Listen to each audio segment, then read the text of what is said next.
One of the kind of side effects of that is that I very much grew up believing I could do it by myself. And I was one of these things is not like the other all the way through childhood. No matter what group I was in, I was the one that didn't quite fit. And so I just took all of those lessons and was like, I got it. I don't need people. I'm fine. I can be the servant for absolutely everybody else. I don't need anyone to help me. Wow. So if you're listening to this podcast right now, you probably just went, yeah, that's me. Welcome to the Oxygen Coaching Group 2023 Women in Business podcast series. We are so excited to highlight this year's Women in Business and all that they're doing for our community. Hope you enjoy the series. Hello, Oxygen community. All right. I am so incredibly excited to do this with you today. This is going to be one of four-part series for our Women in Business Month. But I invited Kristen to join us today as a part of a larger podcast. But when we got to talking, we're like, you know what? We're just going to come to you one-on-one because this conversation is going to be absolutely fantastic. So allow me to introduce you, Kristen Donnelly.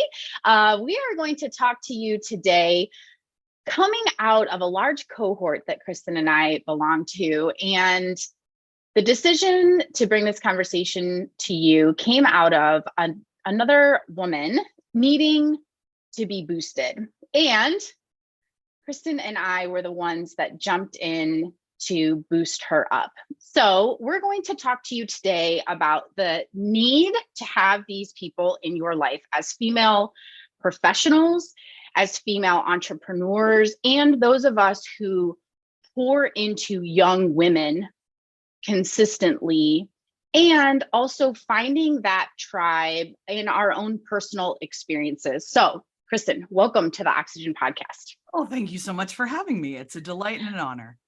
I cannot, I wish we would have been recording our original conversation just because there's so many commonalities. And I think when you find women who are busy, as we both are, we tried to schedule this podcast multiple times, and have commonalities, there's just a natural synergy in conversation.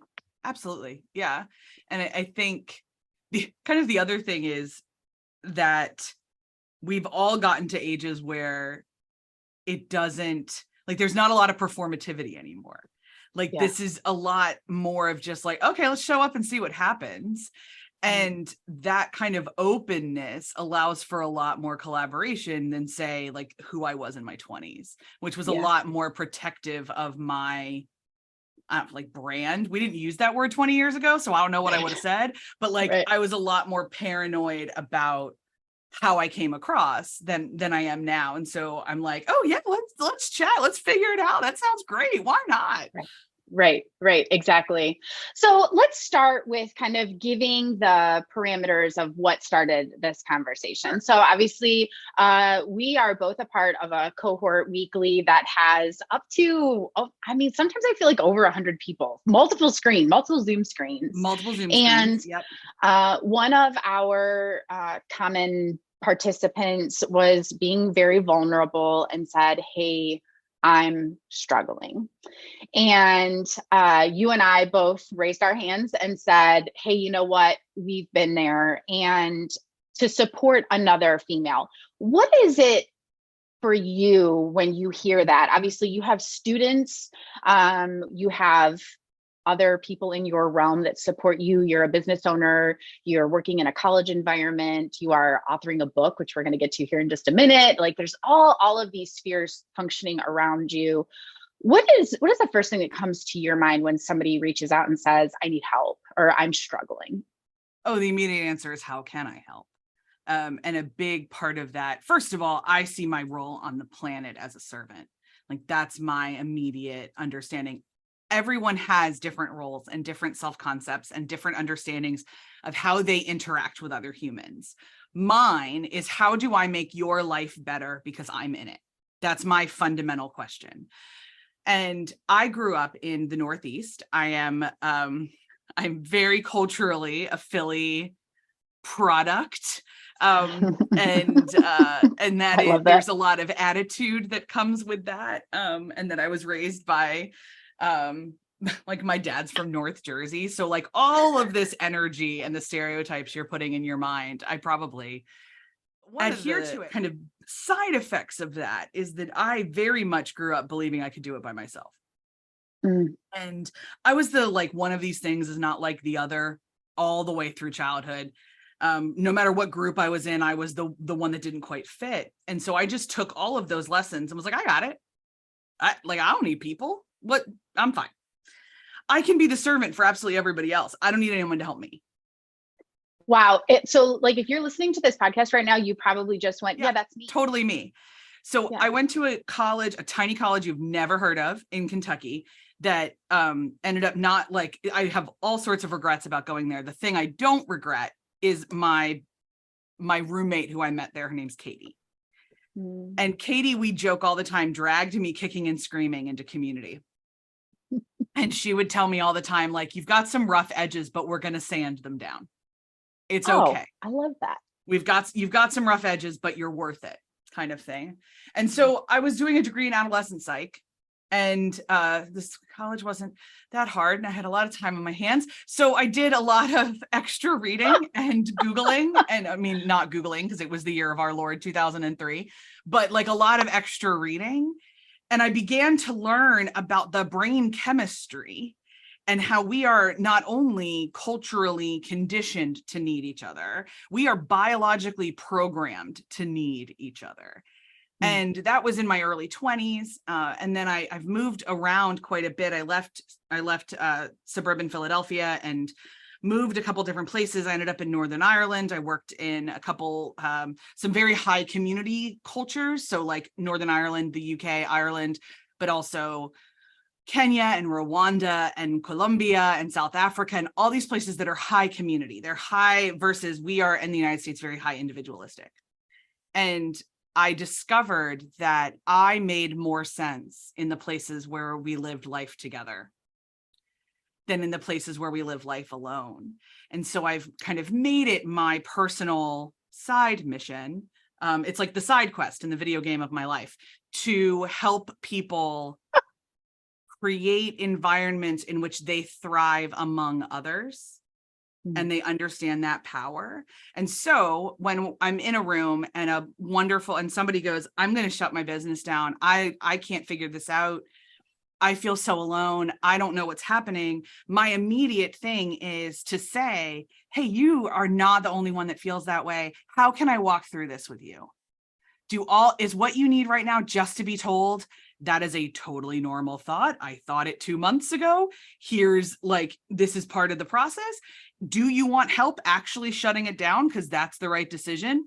I'm here. Do you want some help reformatting it and regoing it? I might not be the best person for that, but my friend Kat is. So let's figure this out.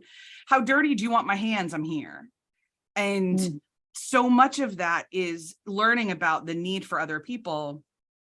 I'm now on a tangent, apologies, but no, you're doing great. Understanding how trauma works in the brain and never making those moments about me. So you show up to be someone else's cheerleader. You never minimize their pain. You start every single time with, I'm so sorry, that sucks. I'm so sorry, that completely blows. When like 2 months ago, I also wanted to close my business. I have never experienced that. And I'm so sorry. When I experienced something similar, I felt this way. Is that how you feel? How can I help? Like all the time about connection rather than centering. And when we do that, we're all able to be our fuller selves because we're actually not able to be innovative, be creative, be healthy, be all those kind of other things without other people in our existence. I feel like, we do a lot of management class here. And what makes Oxygen so different is we tell you, this is not a management class you've ever taken before, because it's really more like a psych class. Yeah. Because those are all of the things that every manager seems to lack, because you just don't seem to get it in business school. I don't need to teach you to read any kind of P&L or any kind of HR diary. I need you to care. Yep. And I think when you and I were in that environment that day, obviously with tens of maybe 20s counts of women, there weren't a lot of women who were willing to raise their hand and say, hey, girl, we've been there. And so as I'm listening to you talk while you said you were going off on your soapbox, I actually think that it's the most relevant thing that people should hear right now. And I don't like to should on people, but take this as your business lesson today. If you're a manager, that's what you need to go learn. If you're a woman looking to support another female, that's what you need to learn. You need to put Kristen on repeat and you need to figure that out, because you don't have to have the answer, but you can be empathetic. So ironically, let's go there. I listened to, or actually read, my modalities are crossed today, a LinkedIn post that you put on LinkedIn today. And I commented. So the difference was, would you want someone to critique, hey, this sucks, you need to redo the work that you did? Or would you actually want feedback? And I think it's that same thing. Like, are you willing to walk in someone's shoes and say, it's going to be okay, and this is what I actually want to help, to your point, get dirty? Or do I just want to tell you, hey, you know what, you're a jerk? Or, hey, you know what, this sucks, your work is horrible? Which one would you rather have? Can you have empathy? Yeah. So obviously we all want to be told that we're valuable people and that we had. So here's the deal. Our way that we talk about empathy at Abbey Research, because that's the name of my company. It's me and my best friend, Erin. It's a division of a network of companies that my family owns, that my brother and I are the second generation owners of. It's a whole thing. My life is fun. Lots of jobs, lots of hats. So what Erin and I are both social scientists. My doctorate's in sociology. Hers is in anthropology. And after a lot of research and a lot of conversations, what we realized is that empathy actually has nothing to do with emotions. It doesn't have anything to do with reading what other people feel. It actually doesn't have anything to do with with walking around in someone else's shoes. Because here's the kicker. You actually can't. Because you are still that person in someone else's shoes. You are not them. We are all such a unique constellation of attributes that trying to pretend that we can actually see the world through someone else's eyes is counterproductive. Instead, we can ask them more questions and make less assumptions about ourselves and other people so that we can maybe see a little bit more from their perspective, not through their eyes. So in that particular case that, like I was talking about on LinkedIn, was about how we give feedback to people. And often what I have discovered is that when we give the asshole feedback, this sucks, figure it out, it's because we didn't remember the person we're talking to as a person. We saw the task needs to get done, and that is it. Human-centered leadership, human-centered existence, human-centered management will always stop and say, okay, this person is a person. And I know that this person always does their best. So I am going to respond that way. Or sometimes this person is a person and I know that this person always blows off assignments. So I know that what they gave me was garbage. But here's the next track, friends and neighbors. Very few people are motivated through shame. People are motivated by being seen more often than not. So part of leading with empathy, with this constant mental framework of choosing understanding, is how to understand them to make them feel seen, to then, actually get the result you want to get, rather than just screaming at somebody that they are a worthless husk of a human and you're tired of their presence. I think that like the common thread here is everybody just needs to be a little bit nicer, right? Oh, like for sure. So I was commenting on your post this morning. I was trying desperately not to say, can't we just all get along? Or, isn't this the golden rule? Because I would have aged myself, but it is. Yeah. Yeah. But I also think that there is a need for people to decide, I don't want to put this out in the world. Mm-hmm. And especially as women, like the the kind of core of this reason why you and I were doing this today, and I chose to put you on the first kind of week of this, is as women, why is it that we feel it necessary to not bolster up the next one? Gosh, the $64,000 question. Yeah, I am so incredibly passionate. And I honestly believe that it's because there was enough people who didn't want to do it to me that I'll be damned if I'm not going to try my hardest to not do it to the next one. I maybe deserved a little bit of it, or maybe a little bit more than a little bit of it because of my attitude. But when you know better, do better. And there is enough problems going on that if we can influence the young people around us, obviously you're in a university setting, I'm doing a ton of work in high school settings. We've got, I very simply have a daughter who's, in a horrible stage of life. I would never want to go back to being 21 years old. What can you do to be that better voice to the women that are working underneath us, the women that are working around us, the women that we choose to be in community with? How do you do that? Like, if you had to give advice or 2 or 3 things to somebody that said, I just am not good at this, I don't see it from that lens, what do you think you'd tell them? So my answer to questions like that is always to think about context. So the context that we all currently live in is that most of us have been, actually, no, I'm just going to flat out say it. All of us have been raised in a cultural soup that says there is only so much for everybody, that competition is the most important thing. And we've been raised in capitalism to say that the most important thing in life is resource accumulation. That's it. The things that make us human do not make other people money. And so therefore, it has been stripped from us in some ways. As women, we have been from a very young age enculturated to be caregivers and to see our natural worth as caregivers, but not caregivers of each other, caregivers of children and caregivers of men.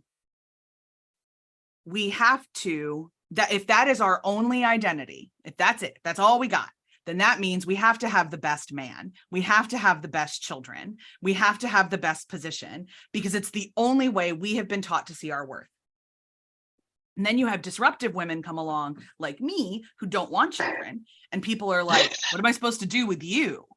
But all of that to say, that is what we grow up with. We're the girls that are growing up now, we shift this every generation. Like, thank God I've never worn a corset professionally or for any reasons. I've only worn it for costumes. I didn't have to wake up and do it like my great-great-grandmother, who wore a corset like on the flippin' immigration ship. Like, that sounds miserable. Like, we have progressed. I can open my own bank account now without the signature of a man. That's fantastic. We couldn't do that until the late 70s, ladies, in case you didn't know that. So we've progressed, and that's great. But we haven't really dealt with the cultural foundations. We've dealt with a lot of the symptoms. Amazing. If we think of America and we think of loneliness, which is really in a certain way what we're talking about, like gendered loneliness, imagine a river, and there's a ton of people in it. And there for centuries now has been people on the side of the river throwing life preservers. It's great. That's amazing. We're getting people out of the river. We need more people to hike up the river and say, why the hell are so many people in the river? Upstream prevention, baby. We talk about it all the time here. So if you're from my audience, you know exactly what she's talking about. Upstream prevention, whether we're talking about suicide prevention, we're talking about business culture, anything, that is what she is talking about right here. And we're talking about it again. So you hike upstream and you say what's going on. So all of that to say, you have to, in my brain, to truly answer this question, you have to understand all of that we are enculturated to believe fundamentally we are in competition with each other for the only thing that we can draw identity with. Then if we want to go into the workforce, heaven forbid, which I do need to remind people was culturally weird for women to do so. Like, during my lifetime, I turned 40 this month, and during my lifetime, we were making fun of women that wanted to go into the workforce. As a woman who is not having children, right now, I have people saying, oh, are you one of those feminists? Is that why you don't want to have kids? So this is still really weird to do something else than procreate. That world is based on competition as well. And so we now have two settings in which it's based on competition. And so if you want to get ahead, I'm using air quotes for anyone listening, the way to do that is to destroy your competition. Here's the issue. That doesn't work. It's lonely. It is goes against what our bodies tell us to do. It is one of the quickest ways to burnout is to do life alone. It is all of that. It's really hard to be supportive because we've been taught not to be. However, when you first start doing it, you realize how natural it is. It feels a little bit weird at first. Sometimes we do it too much. Sometimes we're doormats. Sometimes we're still human doings just for other people, and we're still not kind to ourselves. And it looks like support, but it's just masochism on our part. So sometimes it's not great. But genuine, authentic support is a countercultural decision that our bodies crave. I think it's, like when we started our chat today, when you realize you're doing it, you found your groove. You found your tribe very quickly. I talk about it all the time here at Oxygen because we are so community and based, and we're constantly putting people together to find community. When you realize you found someone who's going to mesh with you, it's instant. It's so comfortable. It's not that gut like cringing piece. And I think that it's about absorbing content. I made the correlation a few days ago for somebody. We hear very often, you're like the 5 people that you spend the most time with. Yeah. Take that gut check right now for what it is. If you feel like the people that you spend time with, including your children, your spouse, your parents, your business partner, if they are the type of people who are that kind of separating type of mentality, or a very lonely type of mentality, and you could have been the one that gave it to your kids, so take that for what it is. It could have come from your parents. It could be the business partner that you chose, but then you have to do the things in your environment to change it. And that means finding groups of people or finding other women who can pour into you for a little bit till you can change your behaviors, because it doesn't have to be like that. And there are other women out there that might be in a secondary sphere who also need you. And I think that's the other piece that a lot of us are missing. Someone close to you could need you, and you could be missing it if you're unwilling to give forward. Entirely true. I mean, my speaking coach always says, like, the world needs to know something within you. And if you don't speak it out just because you're afraid, like, shame on you in a certain way. And it reminds me of the season 2 of The West Wing, where we get a flashback, and President Bartlett is with Mrs. Lanningham back when he's in high school. And she just says, like, well, if you're not going to run because you're too afraid, like, God, Jed, I don't even want to know you. And I think, like, I don't know, I could do a lot worse than living my life like Mrs. Lanningham lived her life, to be completely honest. But I think starting over, what keeps us from doing that is fear, right? And that sounds really, really basic. Like, of course, it's what keeps us from doing it, but it's fear of humiliation. It's fear of rejection. It's fear of not being right. It's fear of standing out. Like, everything that we say that teenagers are afraid of, and that's what rules their life, I'm really, really sorry to break it to you, we never actually grow out of it. We just care less. But, like, it's still the same things. You still don't want to stand out. You still don't want to be weird. You still don't, all that kind of stuff. That doesn't mean you shouldn't do it. Like, I really, really don't love eating green vegetables. They're just not my favorite. They're just not. It doesn't mean that I don't need to do it, as much as I really wish I could live on coffee and toast, but, like, my body says no. So I'll give you a really great visual. Some people who have gone through my classes will see this. So if you picture a wooden nickel, Okay. one side of the nickel being fear, the other side being whatever you're in fear of. Okay. The width of that wooden nickel is what keeps you from flipping it over. So if fear has to be up versus eating your green vegetables being up, the width of that wooden nickel is considered your ego. So Oh, how okay. quickly can you flip that over when it comes to your green vegetables? I mean, maybe if it's Brussels sprouts, maybe that ego's kind of big. I don't know. My kids, lima beans their ego might be kind of big. They're not doing it on principle. But if it's buying a new business, Yeah. maybe it's big. If it's asking a girl out on a date, maybe it's moderate. If it's And going for a walk in the dark, maybe it's narrow. But I think as an adult, you have a different awareness of your yeah, ego versus when you're a kid. And we all know what our ego looks like when we're a kid. We're, somewhat yeah, untouchable, and yeah. we have a big ego. And I always think that wooden nickel when it comes to making a decision, when it's a fear-based decision, and how much I'm letting my ego to make it for me. I love that. As you were talking, I was thinking about, now I'm an author. Erin and I are just wrote a book on burnout. It's coming out this Yes. month. Yeah. Birthing a book is not for the faint of heart. No. But I've been a writer for a long time. Erin and I had a YouTube channel for a while. And something I've always noticed is that I get a lot of comments. I write fan fiction for funsies, and I'll get comments on my fan fiction that are like, I don't mean to bother you, but this story really meant a lot to me. Or I'll talk to people and be like, oh, I'll talk to my mother. My mother has authors that have like saved her through really difficult times. And I'm like, I happen to know this author through Twitter. Why don't you send them an email, tell them that it really meant a lot to them. And she's like, oh, I couldn't do that. I don't want to bother them. And Please bother me. Please bother me. Please bother me. Please bother me all the time, because let me tell you who does bother me: the people that hate me. They bother me a lot. So, but we seem to have this thing where, and not seem to, I know exactly why we have it. We have a thing that everybody else has their shit together and we don't. We forget that we are living our backstage lives and we see everybody else's front stage life. Like that's Amen. Simply how the world works.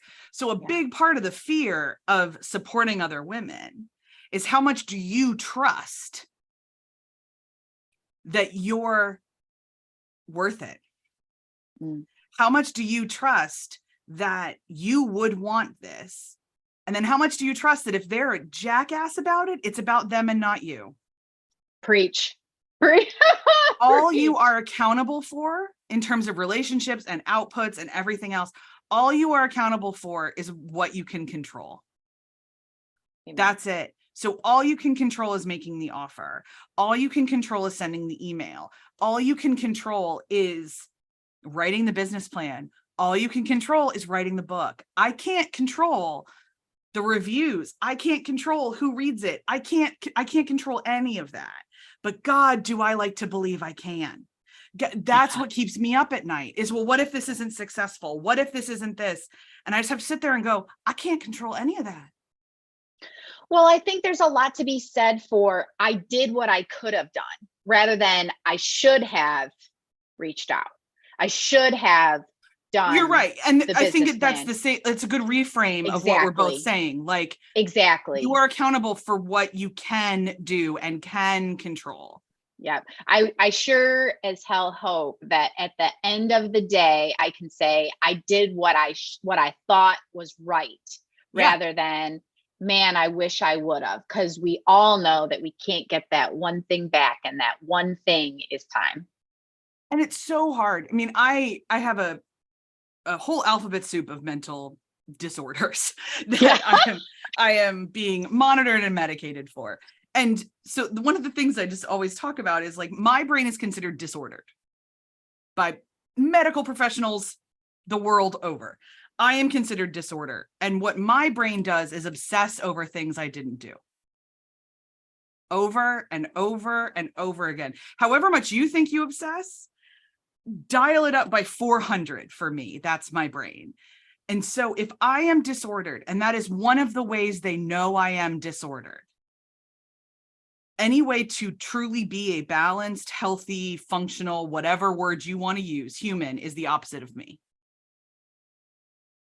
I am chemically not able to let things go. So therefore, please, in the name of Lizzo, let things go. Like, I love that so much. But like here's what I will say to that. Everybody's got something. Yeah. And I think exactly how we started this conversation, when I can tell you that I don't have to be exactly like you, but I am willing to walk that road right Absolutely. next to you while you figure your shit out, all the more reason. And there's a big difference when women come next to you and say, you know what? I'll sit in this ditch with you while you figure it out. I'll sit right here. Let's do it. I might not have the answer, like you said, but we'll figure it out. If whatever it is. And I think that more than anything, when we loop back to that original call that started this whole thing, that's what happened. There were 3 or 4 of us that day that showed up for that woman, like we did. And that's the resonating message. You're gonna be okay. We see you. And whatever this is, we got your 6. We've been there in some capacity, and it's gonna be okay. So I think if, like, there's science behind it, and everybody's got, like, we're gonna talk about some of your credentials here in just a minute. Like, everybody's got a different distance down the path. Like I always say, you're never gonna face judgment from somebody who's further down the path than you are, because they know that part of the path, it effing sucked. So that you don't get judgment from them, and you are best serving to those who you used to be. So all of those things combined. But the best thing is, I got you up. Yeah, we'll sit in the rain. I'll sit in the ditch with you. Sure, figure it out. I have no promises, but we'll figure it out. You're going to be all right. And if you're that type of female, kudos to you. If you're not, figure it out or find someone who can teach you, because there's nothing more valuable, in my opinion. I always say that when I start a book and somebody says she's not like the other girls, I put it back down, because it means she's not like a functional person, and I don't want to spend 300 pages with her. But the other thing I will say is, my mother told me my whole life that this too shall pass. Yeah. And that's for everything. You're really successful. Everything's going great. This too shall pass. Yeah. Everything's falling apart. You hate your life. You're in a massive fight with your partner. This too shall pass. Here is the secret to the universe. This too shall pass. And there's in my faith system, we have a lot of talk about community. I was raised Protestant, Christian Protestant, and that's still how I identify. And there's a great story in the Bible where it's talking about, like, this one character, Moses. You may have heard of him. He sometimes is kind of talked about. Anyway, he had to, Israelites were doing a whole battle, whatever. And God told him that the only way the Israelites were going to win is if Moses was holding up his arms. That's what he had to do. And, do you know how hard holding up your arms is? It's terrible. Bodies are simply not made that way. It's just not what it does. So what everybody took turns doing was standing under his arms so that they held it for him. I don't care if that's factual. I don't care if it ever happened. That's not the point. The point to me is that one of the lessons that is key to how we human is that other people hold up our arms. So I'm a recovering Catholic. I've never heard that story before, and I'm sharing that because that's amazing. It's beautiful. I love it. There's so many, throughout one of my credentials is that I have a ministry degree. And so I love talking about, humans have been telling the same stories since before we wrote things down. The same stories are on cave paintings. You cannot do this alone. You aren't supposed to do this alone.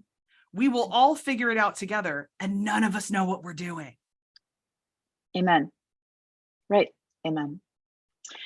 I love this so much. Obviously, if you follow this podcast, most of the time we're not very scripted. We just kind of have a good conversation because I can talk like it's my freaking job or something. So I got to tell you, I appreciate you so much. I want to talk a little bit about some of the amazing things about you, because If you don't already love her and you need to follow her, maybe I'm not wondering why you listen to my podcast then. But so make sure that I'm right. You are a 5-time TEDx speaker. 4, but yes. 4. Okay. You will give her credit for either one. You're about to launch a book on your 40th birthday. If that wasn't purposeful, I think that's a hell of a birthday gift. So tell us what the name of this book is so that when we drop the link here, y'all can go to Amazon and make her a bestseller for her birthday gift. So what is the name of your book that you've got going? It was intentional. We chose my birthday because we wanted to symbolically do that because I'm a cheese ball. So that your husband can never get you a better gift than a best-selling nomination on entirely true. Okay. Way to set the man up for failure. Way to go. It's okay. We've been married. We got married 3 times and he still hasn't proposed. So that's an entirely other conversation. I love this so much. The book is called The Culture of Burnout: Why Your Exhaustion is Not Your Fault. I love this. I co-wrote it with my best friend and business partner, Dr. Erin Hinson. And our contention is that America is a culture of burnout, which doesn't just mean that it's there. It means that it's celebrated. It means that everybody in the whole culture has the potential to fall into it.